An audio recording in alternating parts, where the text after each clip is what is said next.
ప్రస్తుతం జరుగుతున్న IPL cricket లీగ్లో చెన్నై సూపర్ కింగ్స్ టీం తరపున ఆడేందుకు నిన్న స్క్వాడ్లోకి షేక్ రషీద్ అనే కుర్రాడు అడుగుపెట్టిన సంగతి తెలిసిందే.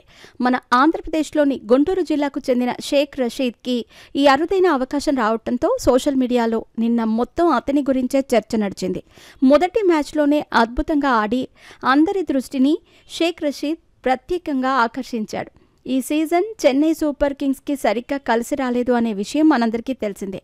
ఇప్పటి వరకు 7 మ్యాచ్లు ఆడగా 5 మ్యాచ్లు ఓడిపోయి కేవలం 2 మ్యాచ్లు మాత్రమే గెలిచారు. గెలిచిన 6 మ్యాచ్ల్లో ఒకటి రషీద్ టీంలోకి అడుగుపెట్టిన రోజే అవటం విశేషం.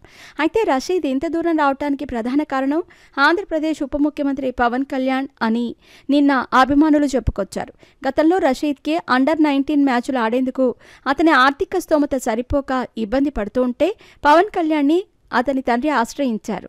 పవన్ కళ్యాణ్ రషీద్కి అండర్-19 ఆడేందుకు సరిపడా 2 లక్షల రూపాయల ఆర్థిక సహాయాన్ని అందించారు. పవన్ కళ్యాణ్ సాయంతో వైస్ కెప్టెన్గా రషీద్ ఇండియన్ టీం తరపున ఆడి కప్ని కూడా గెలుచుకున్నాడు. ఈ టోర్నమెంట్లోనే తన టాలెంట్ ద్వారా అందరి దృష్టిని ఆకర్షించిన రషీద్ని చెన్నై సూపర్ కింగ్స్ టీం కొనుగోలు చేసి బెంచ్లో పెట్టింది. కాన్వాయ్, అశ్విన్ సరైన ఫామ్లో లేకపోవటం వల్ల వాళ్ళిద్దరినీ టీం నుంచి తప్పించి రషీద్, ఆయుష్లను తీసుకొచ్చారు. అయితే మొదటి మ్యాచ్ని ఆడిన తర్వాత రషీద్ తన అనుభూతిని సెల్ఫీ వీడియో ద్వారా చెప్పుకొచ్చాడు. ఆయన మాట్లాడుతూ, చెన్నై సూపర్ కింగ్స్ టీంలో ఉంటున్న నాకు 2 ఏళ్ల తర్వాత టీం తరపున అధికారికంగా ఆడే అవకాశం దక్కింది. అందుకు నాకు ఎంతో ఆనందంగా ఉంది. మొదటి మ్యాచ్లోనే బాగా ఆడాను, కానీ ఒక బ్యాడ్ షాట్ వల్ల అవుట్ అవ్వాల్సి వచ్చింది. మొదటి మ్యాచ్లో జరిగిన ఈ తప్పులను సరిదిద్దుకొని తదుపరి మ్యాచ్ల్లో బాగా ఆడేందుకు ప్రయత్నిస్తాను.